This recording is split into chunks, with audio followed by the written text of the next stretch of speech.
உங்கள் வீட்டில் பன்னீர் ரெடிமேடோ இல்லாட்டி வீட்டில் செஞ்சதோ எது இருந்தாலும் இந்த மாதிரி ஒரு முறை நீங்கள் ட்ரை பண்ணி பாருங்கள். டேஸ்ட் ரொம்ப சூப்பராக இருக்கும்.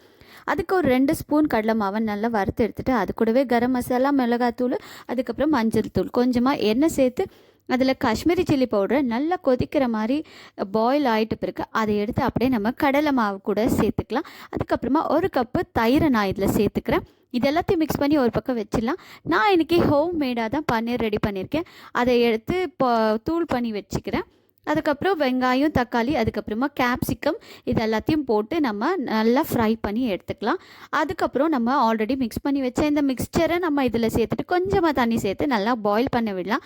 அதுக்கப்புறம் இதுலேயே கொஞ்சமாக கொத்தமல்லியை நம்ம தூவி விட்டுக்கலாம். இது எல்லாத்தையும் சேர்த்து கொஞ்ச நேரம் நம்ம குக் பண்ணிவிட்டு அது கூடவே நம்ம துருவி வச்சுருக்கோம் இல்லாட்டி நம்ம உதுத்தி விட்டு பன்னீரையும் சேர்த்து சப்பாத்தி கூட சாப்பிட்டோம்னா சூப்பராக இருக்கும் டேஸ்ட்.